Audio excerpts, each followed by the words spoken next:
कृष्णायन भाग 28. लेखिका काजल ओझा वैद्य. अनुवाद प्राध्यापक सुधीर कौठाळकर. अभिवाचन अदिती पालिमकर.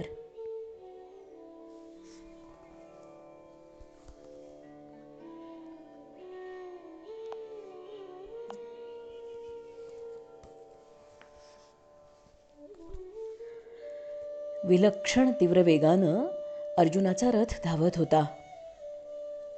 एरवी अर्जुन एखाद्या सारथ्याला सोबत घेतो, पण आज पांचालीची कामना पूर्ण करण्यासाठी सारथ्याची वाट न पाहता तोच सारथ्य करत होता.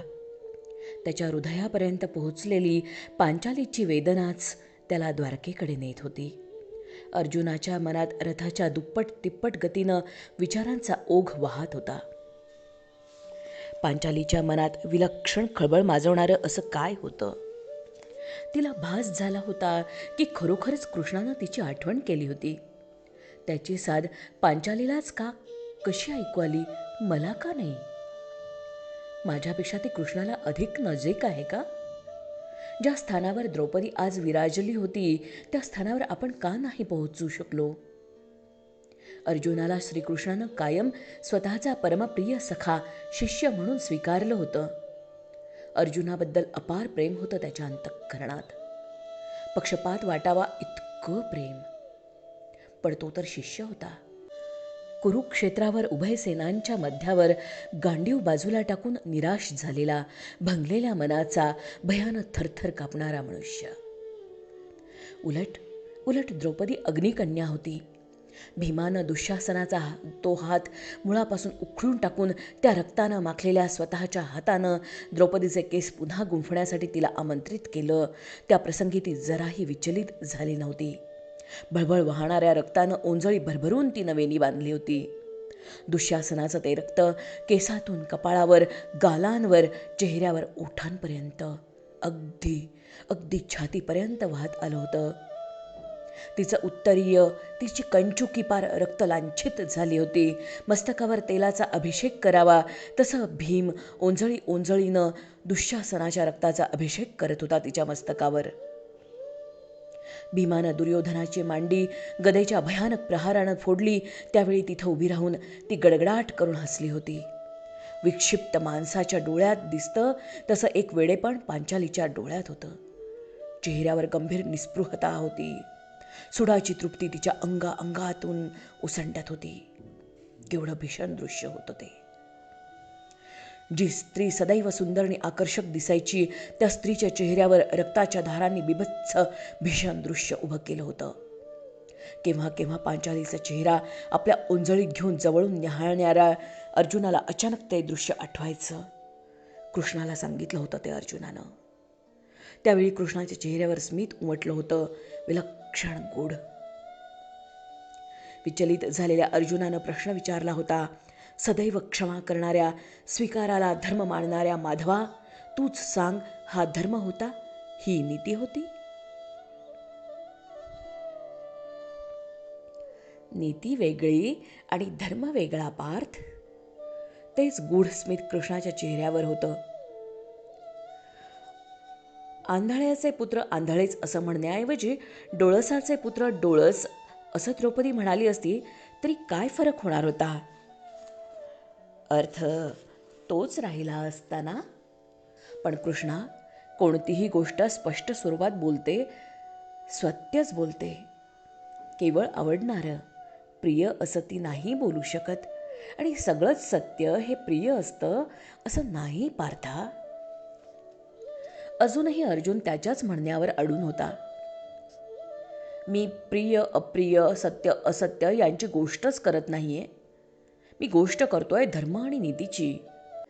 दुर्योधनाला, दुःशासनाला त्यांच्या वर्तनाबद्दल द्रौपदीनं दोषी मानलं आणि त्यांना मृत्युदंड दिला.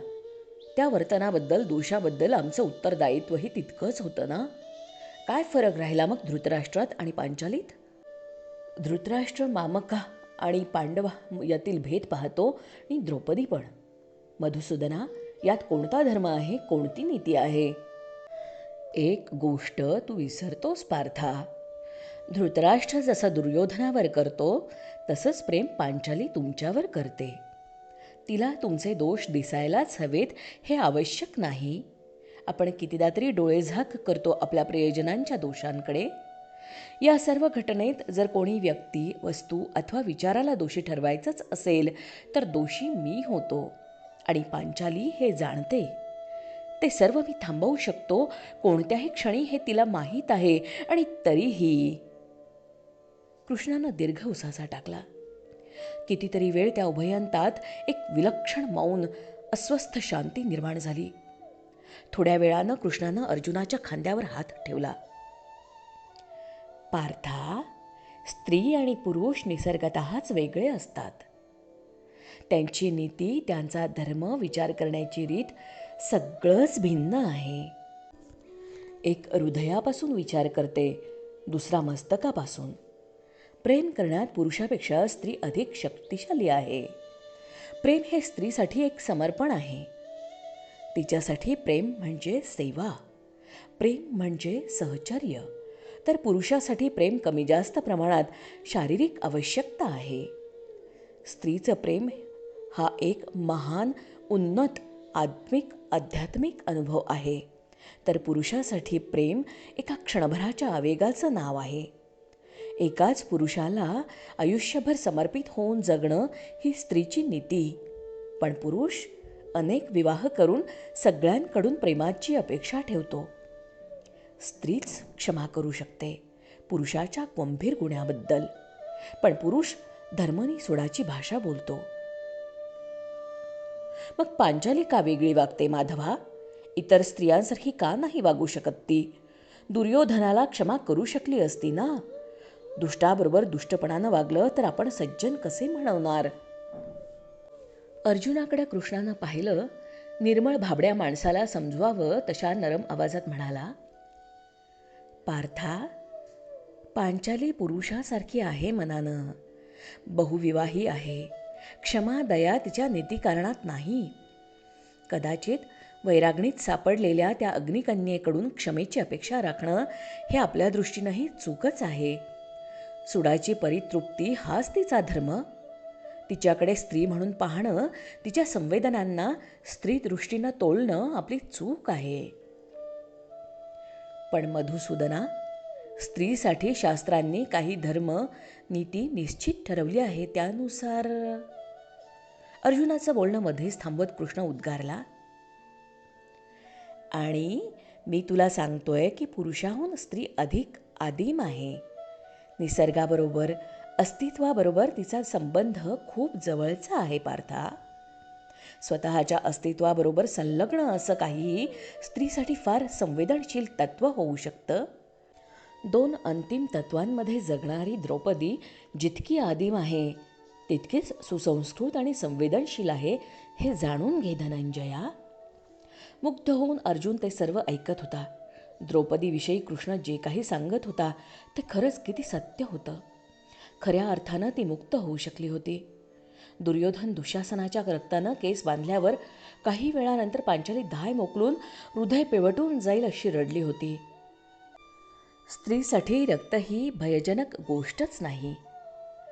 पार्था, प्रत्येक महिन्यात स्वतःचं वाहतं रक्त पाहणाऱ्या स्त्रीला रक्ताची भीती नसते रे.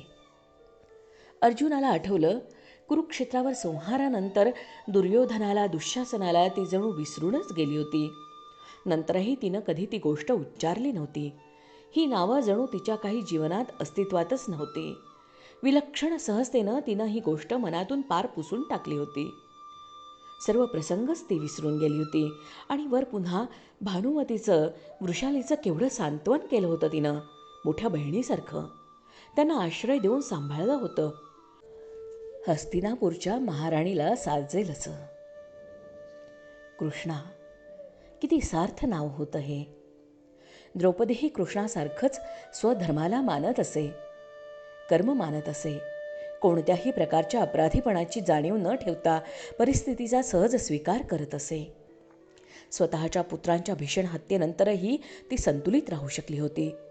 स्वतःच्या कुशीतून जन्म दिलेल्या 5-5 ओठांवर लवही न फुटलेल्या कोवळ्या पांडव पुत्रांना अश्वत्थाम्यानं जेव्हा अग्नीचं भक्ष्य बनवलं, तेव्हाही द्रौपदीच्या डोळ्यात अश्रूचं सरोवर जमा झालं होतं. हृदयात विलाप होता, पण चेहऱ्यावर एक सहज स्वीकार होता. कुरुक्षेत्रावरच्या भीषण संहारात प्रत्येक घरातल्या वीर योद्ध्याचा बळी गेला होता. त्यावेळी स्वतःच्या पुत्रांच्या मृत्यूचा शोक न करून एक अपूर्व दृष्टांत हस्तिनापुराच्या स्त्रियांसमोर ठेवला होता याज्ञसेनीनं. आणि तीच द्रौपदी आज विचलित होऊन, विव्हळ होऊन कृष्ण भेटीसाठी जीवाच्या अकांतानं धावत होती. हा विचाररथ हाकणाऱ्या अर्जुनाला छळत होता. याज्ञसेनीची भीती खरी होती.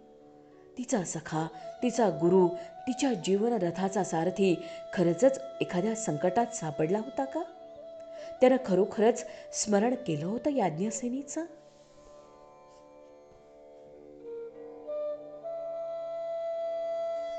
भाग 28 समाप्त.